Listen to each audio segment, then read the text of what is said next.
The year was 2347. Humanity had spread across 17 star systems. They had built space stations, colonies, and cities on distant worlds. For 300 years, humans believed they were safe among the stars. They were wrong. Commander Elena Wright stood on the bridge of the starship Resolute. She was 42 years old, with short brown hair and tired eyes. She had served in the fleet for 20 years, but she had never seen anything like this. The tactical display in front of her showed hundreds of red dots moving toward them. Each dot was an enemy warship. The Vraxi Dominion had arrived. "Commander, I'm counting 412 enemy ships," said Lieutenant Marcus Cole. He was a young man with dark skin and a calm voice. He never panicked, even now. "Our fleet has 63 vessels." Elena did the math in her head. They were outnumbered almost 7-1. She had known this day would come. Everyone had known.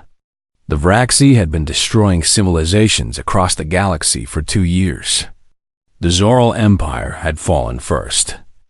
They had been an ancient people with advanced technology, but the Vraxi had wiped them out in 3 months. Then the Keth Confederation had fallen. Billions of aliens had died or fled as refugees. Now humanity was the last organized resistance in this part of the galaxy.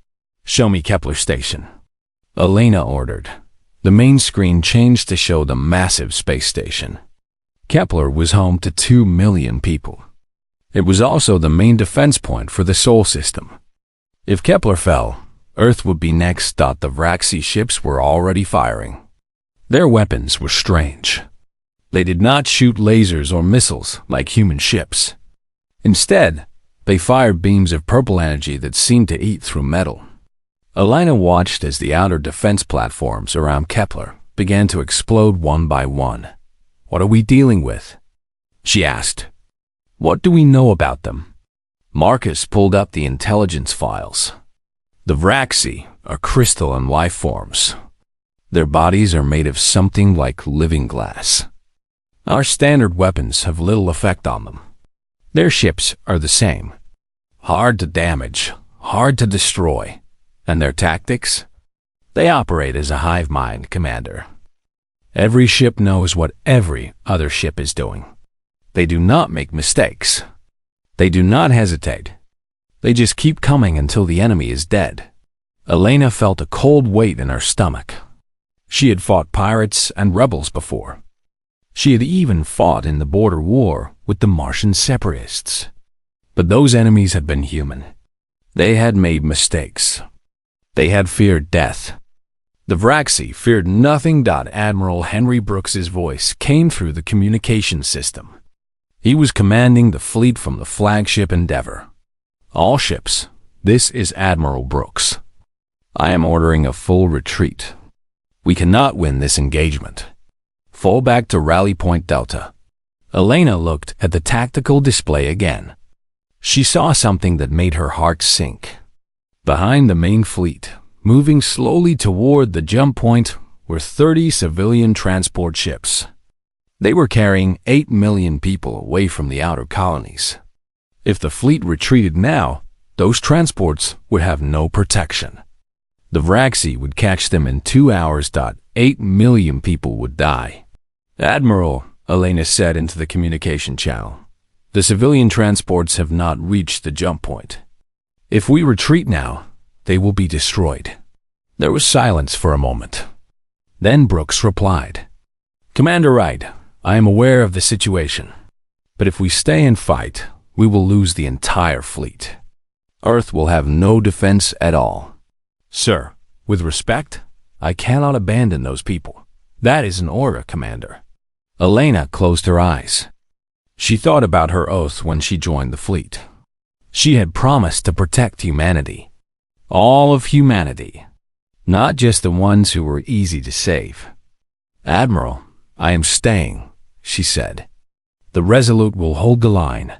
She heard gasps on her own bridge. Marcus turned to look at her with wide eyes. But he did not argue.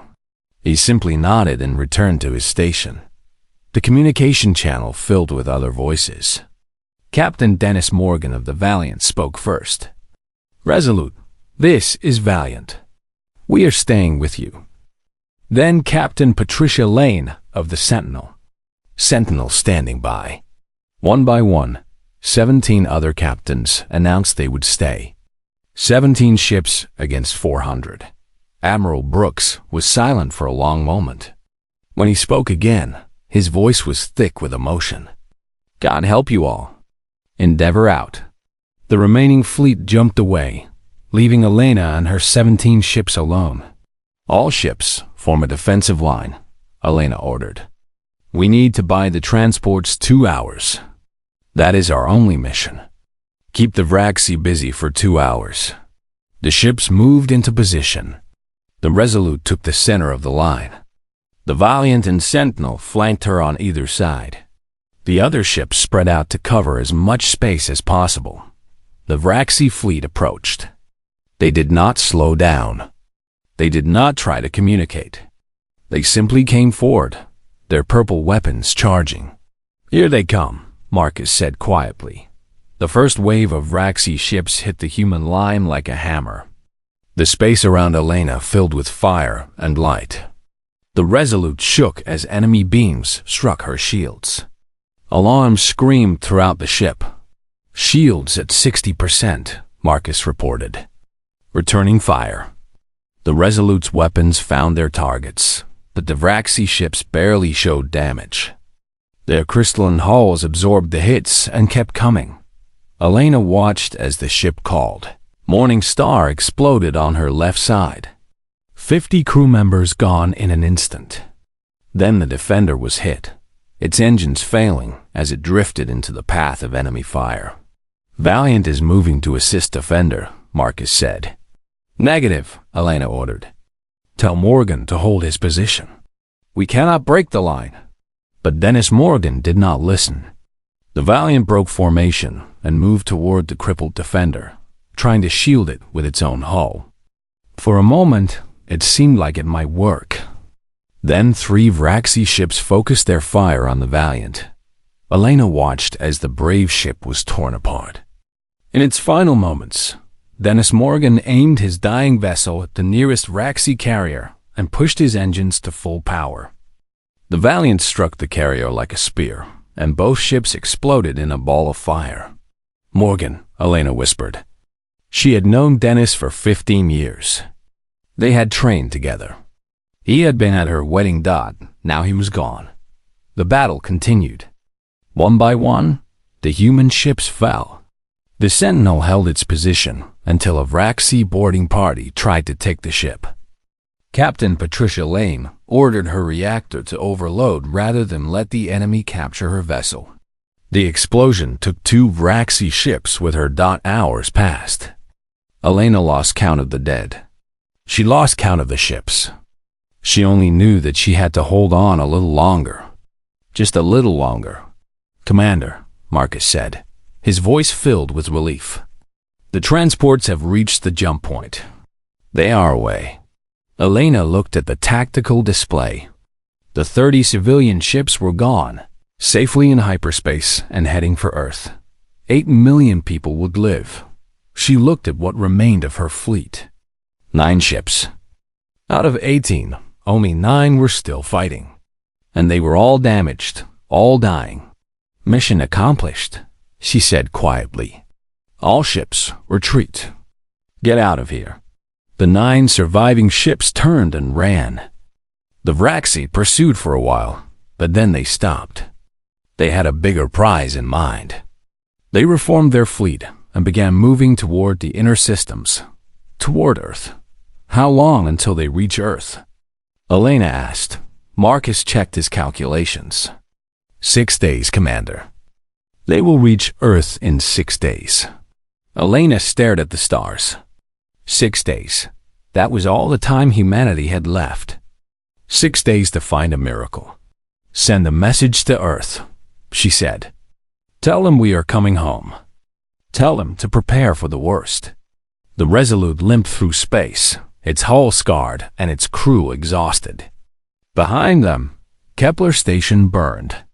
Around them, The bodies of their friends floated in the void. The battle was lost. But Elena Wright was not ready to give up. Not yet. Not ever. There had to be a way to save her people. And she would find it, or die trying. The news reached Earth before the Resolute did.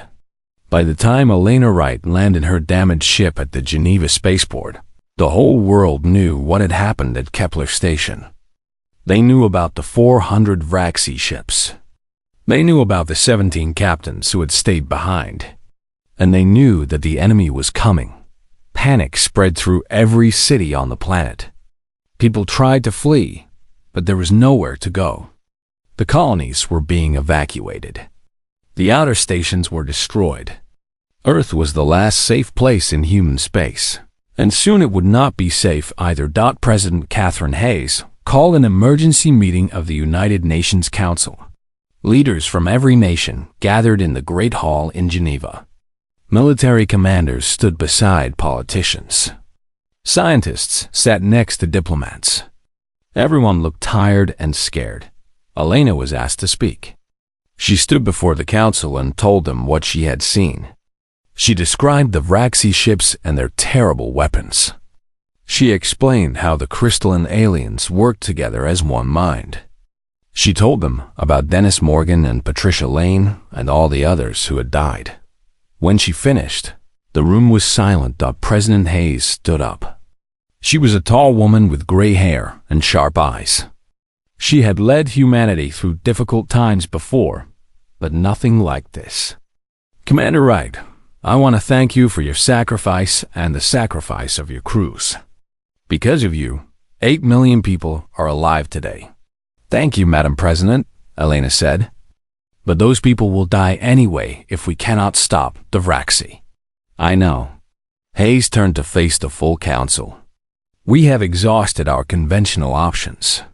Our remaining fleet is too small and too damaged to fight the Vraxi directly.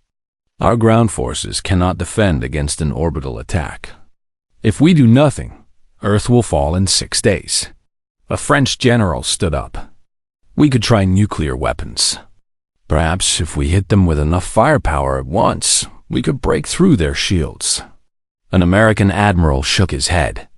We already tried nuclear weapons at Kepler. They damaged a few ships, but not enough.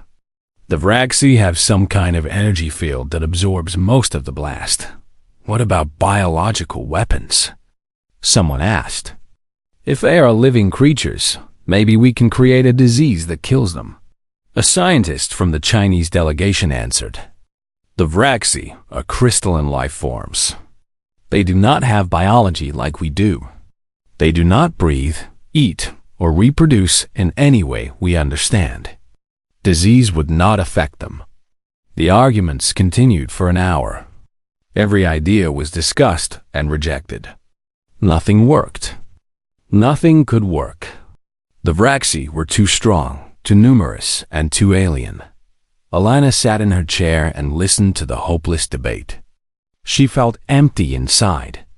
She had fought so hard at Kepler, and for what? To delay the end by a few days? Then a hand rose from the back of the room. A thin man with white hair and thick glasses stood up. He looked nervous, but also excited. Elena recognized him as Dr. Samuel Price, a xenanthropologist from Harvard University. He had spent his life studying dead alien civilizations. Madam President, he said, I may have something. It might be nothing, but I think the council should hear it. Hayes nodded.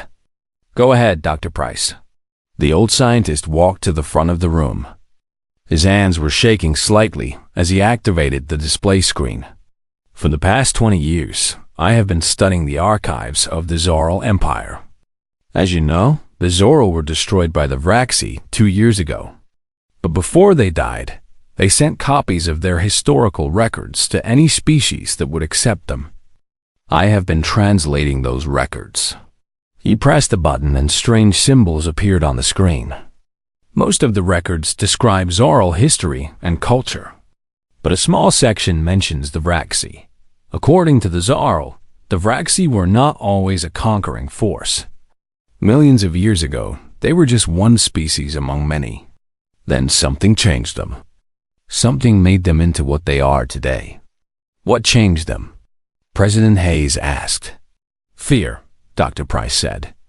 The records say that the Vraxi encountered another species. A species they could not defeat. The war lasted for centuries, and the Vraxi suffered terrible losses. Eventually, the war ended, but the Vraxi never forgot. They became obsessed with strength. They began conquering other species so that no one could ever threaten them again. Elena leaned forward. What happened to the other species? The ones who beat the Vraxi?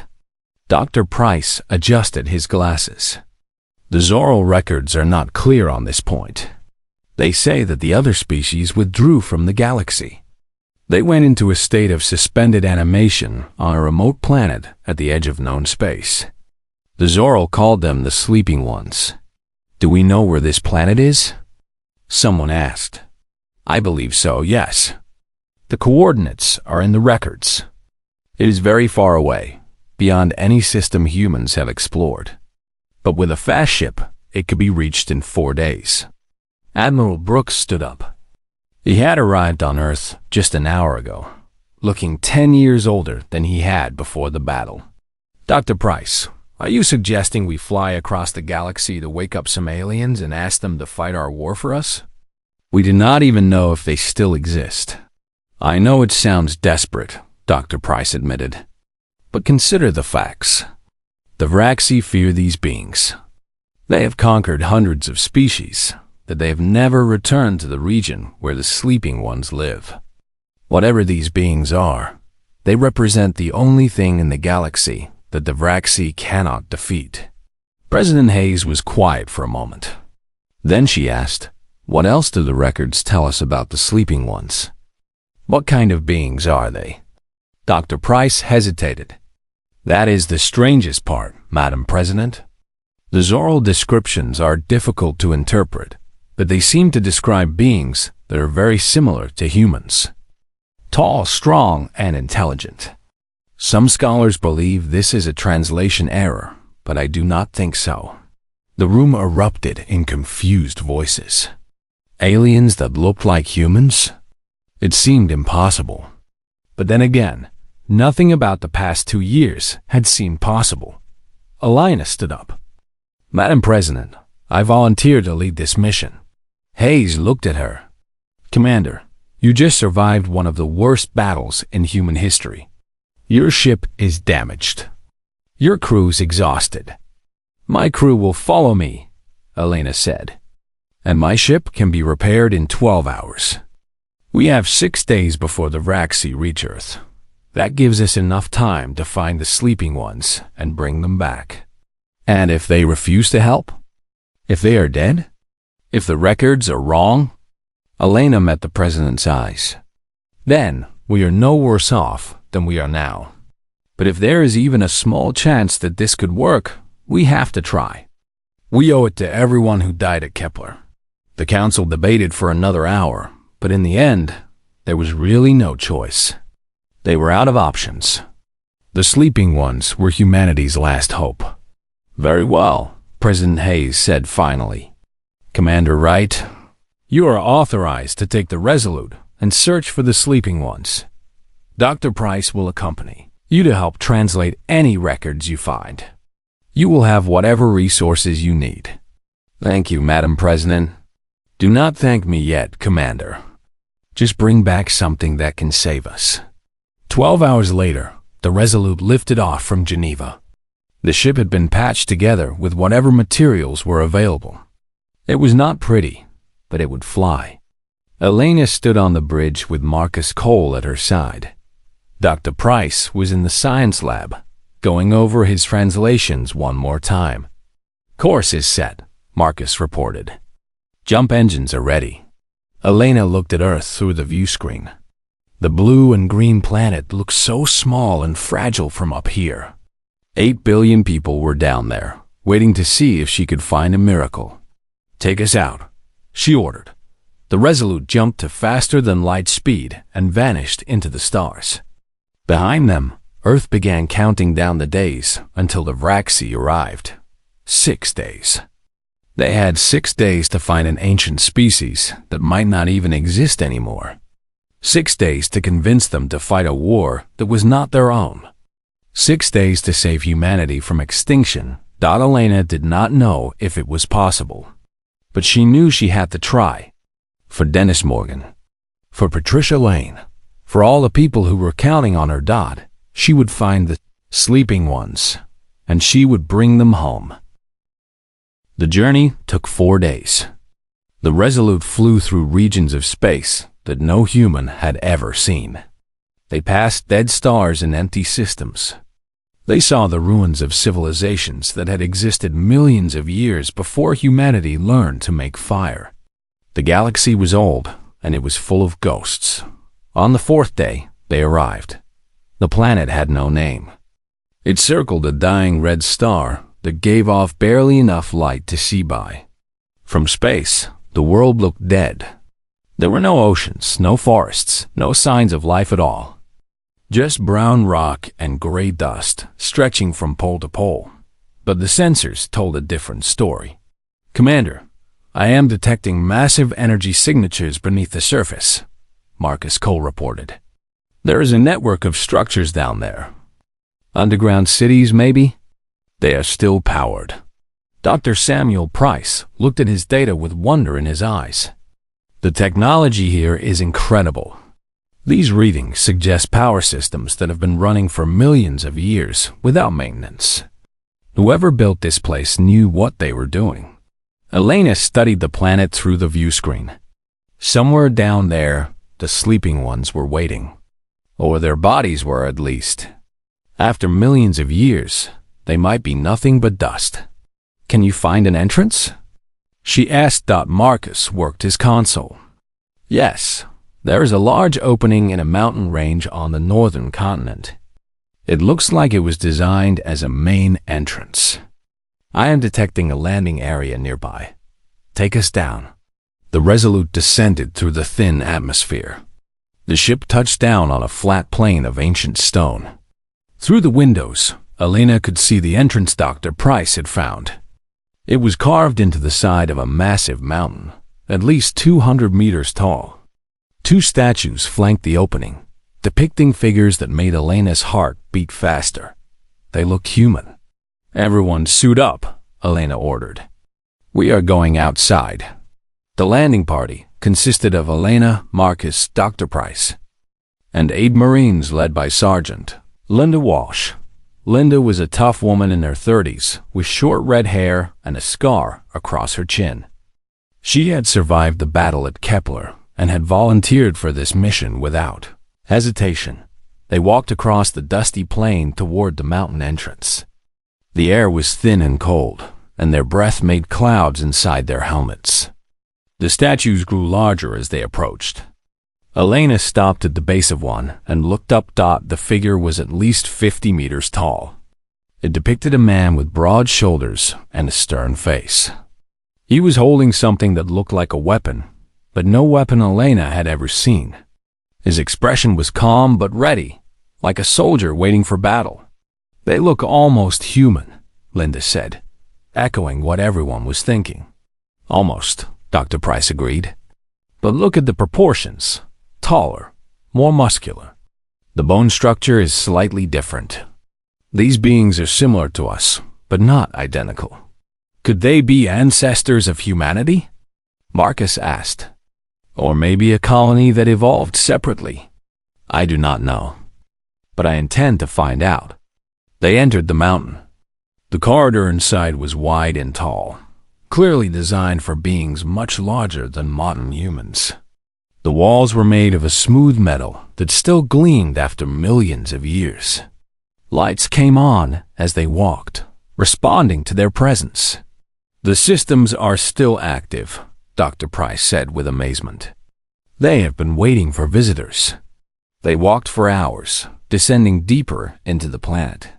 They passed through chambers filled with machinery they could not understand. They saw rooms that might have been libraries or laboratories. Everything was preserved perfectly, as if the builders had left just yesterday. Finally, they reached the chamber they were looking for. It was enormous, stretching so far that Elena could not see the other end. And it was filled with pods. Thousands upon thousands of stasis pods, arranged in neat rows that extended into the darkness. Each pod contained a sleeping figure. Elena approached the nearest pod and looked through the glass cover. Her breath caught in her throat. The being inside was huge, at least 8 feet tall. Its skin was weathered and scarred, showing signs of a hard life. Its face was rough, but intelligent, with features that were unmistakably familiar. This was not just a humanoid alien. This was human. My God, she whispered. Dr. Price was already running scans with his equipment. His hands were shaking so badly he could barely hold the device. Commander, the genetic analysis is clear. These beings share over 98% of our DNA. They are human. A different branch of humanity, evolved over millions of years, but human nonetheless. How is that possible? Linda asked. Humanity only left Earth 300 years ago. Maybe we did not originate on Earth, Dr. Price said slowly. Or maybe there was another migration millions of years ago that we have no record of. I do not have all the answers yet, but I know what I see. These are akin. Marcus had moved to a control panel near the center of the chamber. Commander, I think I found the revival system. It looks like we can wake them up from here. Elena walked to his side and looked at the controls. They were labeled in a language she did not recognize, but the symbols were somehow understandable, as if her brain knew what they meant even though her eyes did not. This is a big decision, she said. We are about to wake up beings who have been sleeping for millions of years. We have no idea how they will react. They might help us. They might attack us. They might not care about the Vraxi at all. We came all this way, Marcus said quietly. We do not have a choice anymore. He was right. Earth was running out of time. The Vraxi fleet was getting closer every hour. If the sleeping ones could not help them, humanity would die. It was as simple as that. Do it, Elena ordered. Marcus pressed the activation sequence. A deep hum filled the chamber as ancient machinery came to life. The pods began to glow with soft blue light. Vital signs appeared on displays that had been dark for millions of years. They waited. The first pod to open was near the front of the chamber. The glass cover slid back with a soft hiss, and the figure inside began to stir. Elena watched as the being opened its eyes. They were gray like storm clouds, and they held depths of age and experience that Elena could not imagine. The being sat up slowly. It was a female, tall and powerful, even after millions of years of sleep. Her hair was gray-streaked and long, falling past her shoulders. Her face was lined with scars, but there was a strange beauty to her features. She looked at Elena without fear or surprise. Then she spoke. You are small. The words came in a language Elena did not know, but somehow she understood them. It was like the writing on the controls. Her brain translated without effort. But you carry the old fire, the woman continued. I can see it in your eyes. You are a warrior. My name is Elena Wright, Elena said. I am a commander in the Earth Fleet. We came here because we need your help. The woman climbed out of her pod and stood at her full height. She was nearly 7 feet tall, towering over Elena and the Marines. But her expression was not threatening. It was curious. I am Kira, she said. I was a captain once, long ago. Tell me, small one, what has happened in the galaxy while we slept? Elena told her everything. She described humanity's expansion across the stars. She explained about the Vraxi and their conquest of the galaxy. She talked about the battle at Kepler Station and the fleet that was coming to destroy Earth. Kira listened without interruption. When Elena finished, the ancient woman nodded slowly. The Vraxi, she said. We remember them. We broke them once. They could not understand how we did it, so they feared us. It seems they have forgotten that fear. Can you help us? Elena asked. Can you stop them? Kira smiled. It was a warm expression, but there was something fierce behind it. We are the vanguard. We were the first humans to walk among the stars, millions of years before your kind existed. We fought wars that your histories do not remember. We survived things that would drive lesser beings to madness. She looked around the chamber at the other pods, where more of her people were beginning to wake. Yes, small one. We will help you. The Vraxi have forgotten what we are. It is time to remind them. Around them, thousands of ancient warriors were opening their eyes for the first time in millions of years. The vanguard was awakening, and the Vraxi had no idea what was coming. The awakening took 3 days. 3 days of watching ancient humans rise from sleep that had lasted millions of years. 3 days of Elena asking questions and receiving answers that changed everything she thought she knew. About human history. Kira became her guide. The tall woman walked beside Elena through the underground city, explaining what the vanguard was and where they had come from. We were born on a world not unlike your Earth, Kira said. But that world died long ago.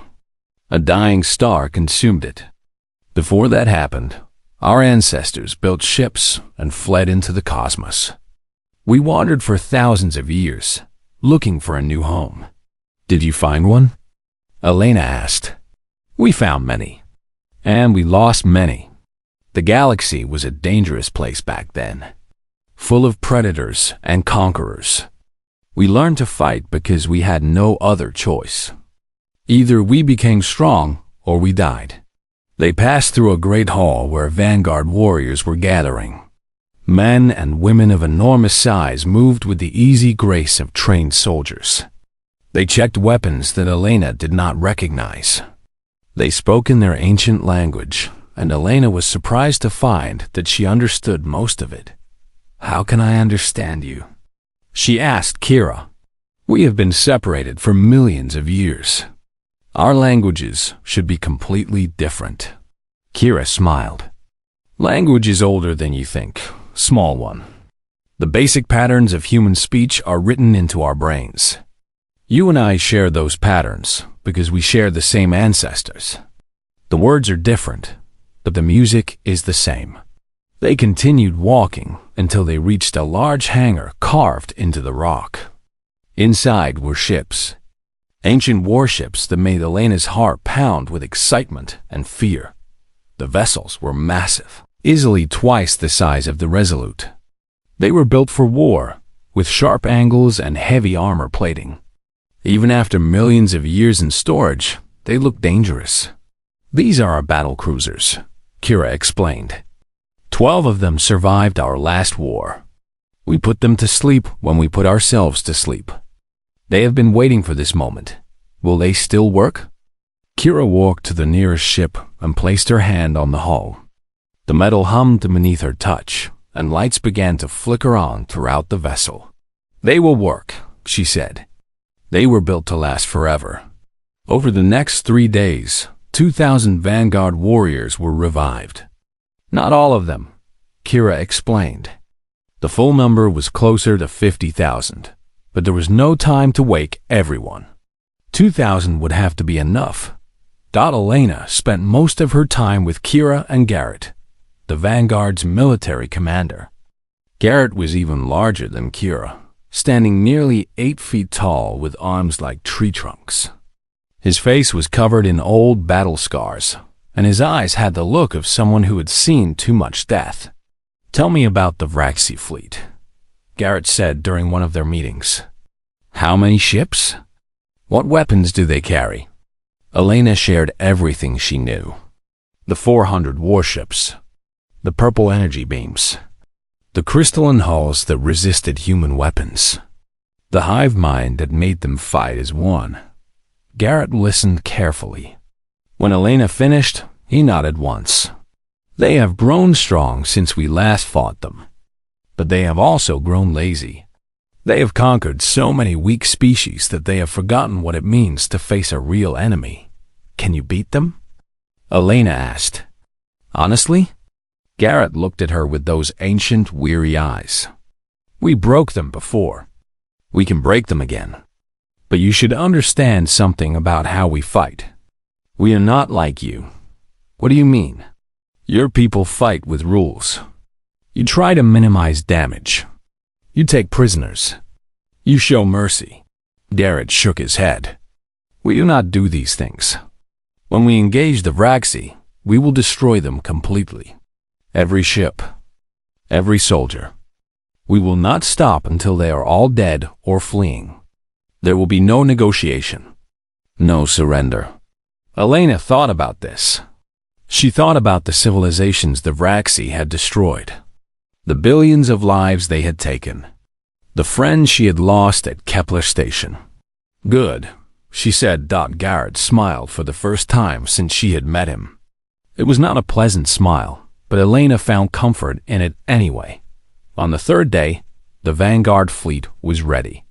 12 ancient warships rose from the underground hangars and climbed into the sky.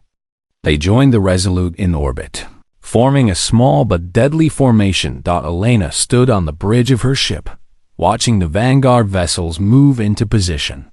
They were beautiful in a terrifying way, like predators awakening from a long sleep. Kira contacted her from the flagship, a massive ship called the Unbroken.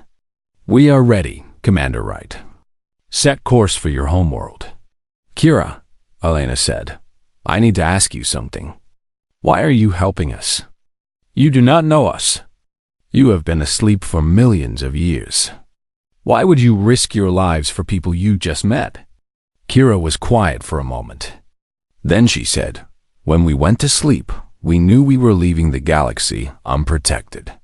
We hoped that new civilizations would rise to take our place. We hoped that somewhere, somehow, our descendants would survive and grow strong. She paused. You are our children, Elena.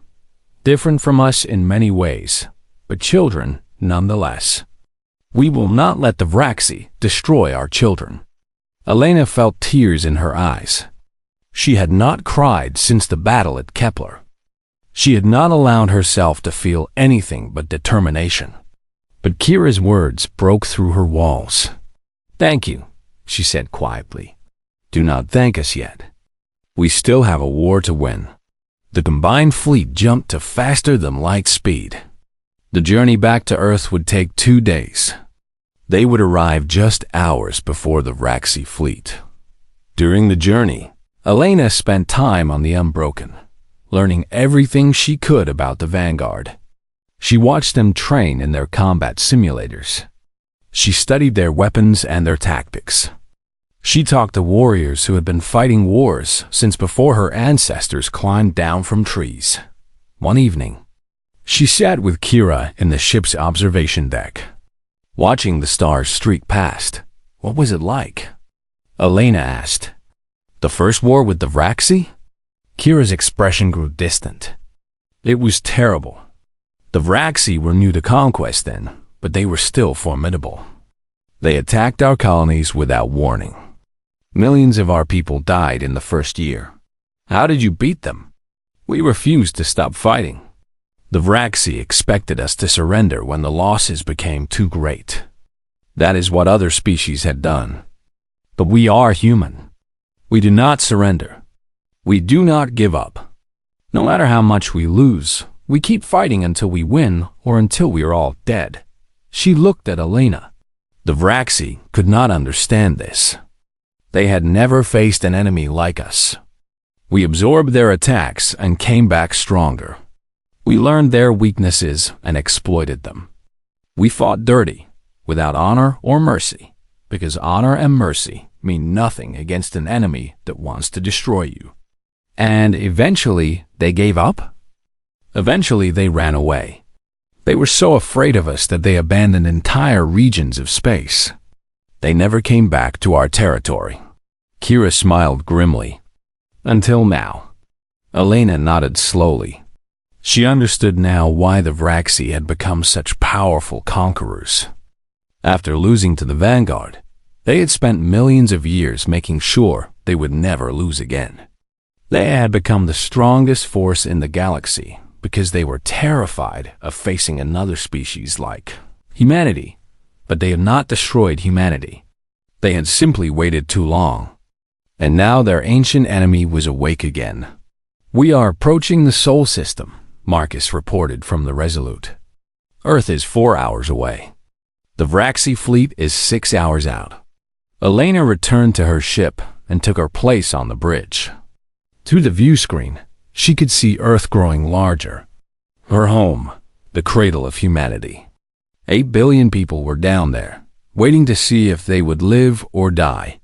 "Kira," Elena said through the communication channel, "are your people ready?" The ancient warrior's voice came back strong and clear. "We've been ready for millions of years. Today, we remind the Vraxi why they learned to fear us." The Vanguard fleet moved into defensive position around Earth. The Resolute and the other surviving human ships joined them. Together, they would make their stand. The countdown to battle had begun. The Vraxi arrived at exactly the moment the sensors had predicted. 400 warships emerged from faster-than-light travel in a perfect formation. Their crystalline hulls gleamed in the light of the distant sun.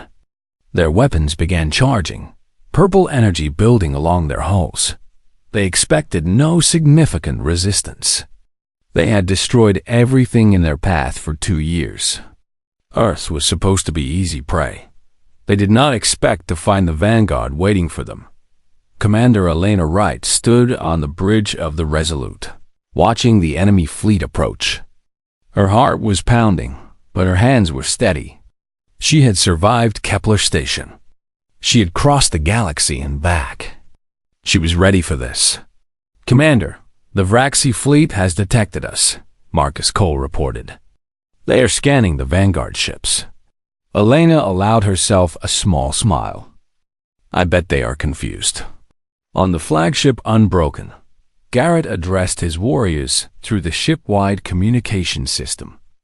His deep voice echoed through every corridor and cabin. "Listen well, brothers and sisters. For millions of years, we have slept while the galaxy turned. We rested because we believed our work was done. We were wrong. The Vraxi have risen again. They have destroyed civilizations and murdered billions. They believe they are unstoppable." He paused. "Today, we show them how wrong they are. Today, we fight for our younger siblings who carry our blood and our fire.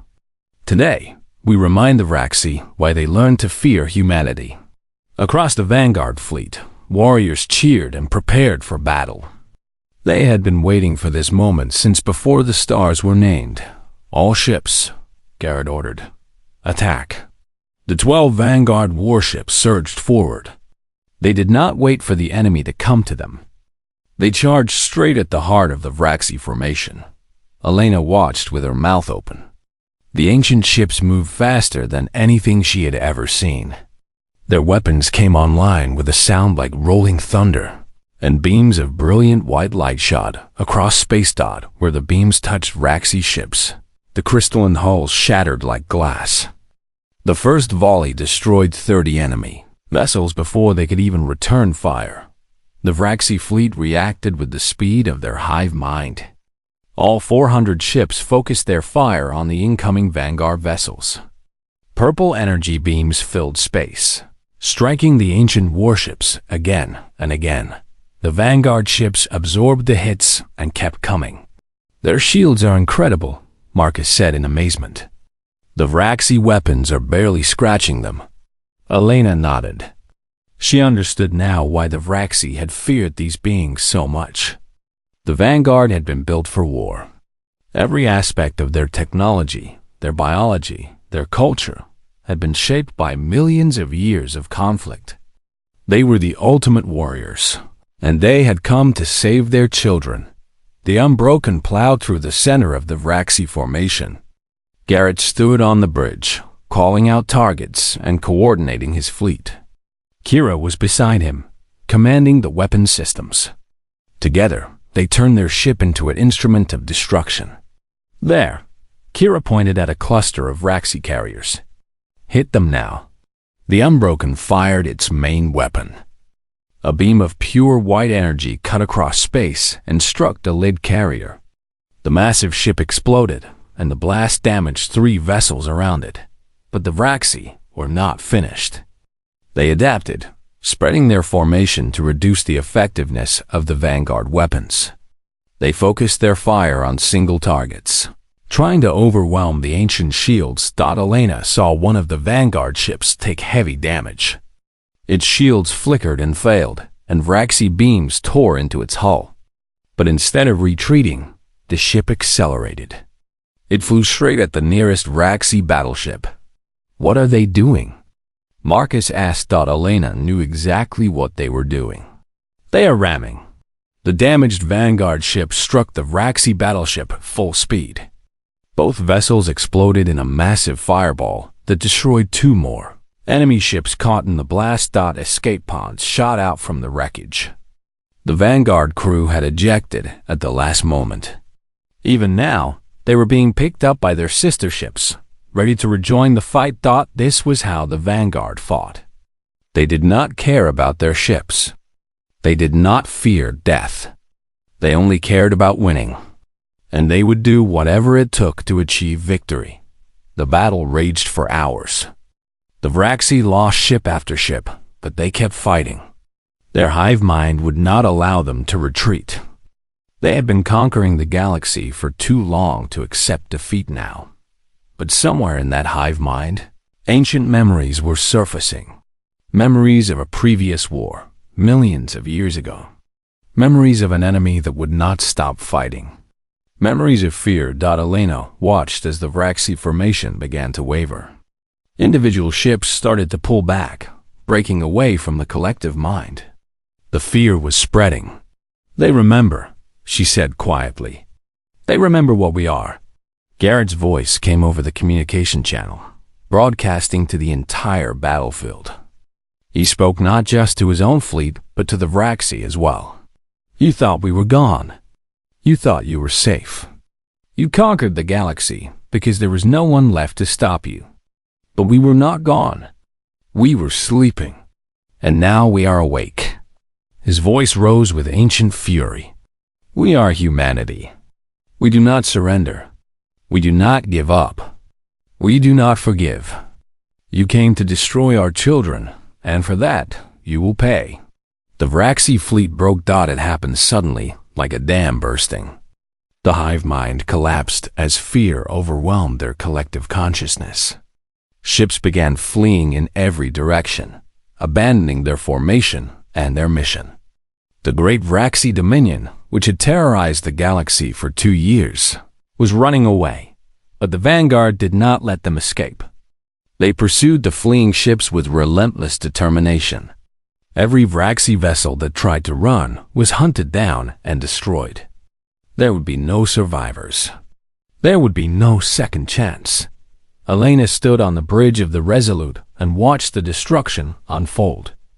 Part of her was horrified. So much death, so much violence. But another part of her thought about Kepler Station. She thought about Dennis Morgan and Patricia Lane and all the others who had died. She thought about the billions of aliens the Raxi had murdered. They deserved this. Every last one of them. When it was over, not a single Raxi ship remained. The fleet that had come to destroy Earth lay in ruins, scattered across space like broken glass. The battle had lasted 12 hours, and it had ended with humanity's complete victory. Alina let out a breath she had been holding for what felt like days. Around her, the crew of the Resolute began to cheer. On the surface of Earth, 8 billion people looked up at the sky and realized they were going to live. The Vanguard fleet gathered above Earth, their ancient ships battered but unbroken. They had lost 4 vessels in the battle, along with nearly 500 warriors. But they had won. Against all odds, they had won. Kira contacted Elena from the Unbroken. The ancient woman looked tired but satisfied. "It is done," she said. "The Vraxi will not threaten your world again."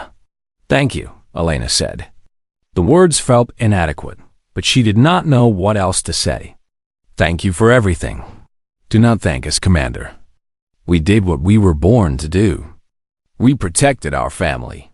Elena smiled through the tears that were running down her face. "What will you do now? Will you go back to sleep?" Kira shook her head. "No, we slept for too long already. We missed so much. We want to know our younger siblings. We want to learn what you have become. And we want to help you build a future where no species will ever threaten humanity again." "We would like that," Elena said. "We would like that very much." The days that followed were full of celebration and mourning. Humanity celebrated its survival, but they also mourned the millions who had died before the vanguard arrived. They built memorials for Kepler Station, and for all the ships that had been lost. Elena stood at a ceremony honoring the 17 captains who had stayed to fight at Kepler. Their names were carved into a wall of black stone that would stand forever. Dennis Morgan, Patricia Lane, and 15 others who had given their lives so that 8 million people could escape. Kira stood beside her, towering over the crowd of modern humans. "They were true warriors," she said. "They chose to die so that others could live. There is no greater honor." "They were my friends," Elena said quietly. "Then their memories will live in you. And through you, they will live forever." Elena looked up at the sky. Somewhere out there, the vanguard ships were still in orbit, keeping watch over their younger siblings. Somewhere out there, the Vraxi survivors were spreading word of their defeat to whatever remnants of their empire remained. The galaxy would know what had happened at Earth. They would know that humanity had faced extinction and survived. They would know about the sleeping ones who had awakened to defend their children. And they would know that you should never, ever underestimate a human. Elena took a deep breath and turned to face the future. There would be more challenges ahead, more enemies to face, more battles to fight. But for the first time in a long time, she felt hope. Humanity was not alone anymore. They had found their ancestors, their protectors, their family. And together, there was nothing they could not overcome. The battle had been lost, but the war was won. And humanity would never forget the lesson that the Vraxi had learned. Some species cannot be defeated. Some fires cannot be put out. Some enemies should never be awakened. Humanity was that enemy, and they were just getting started.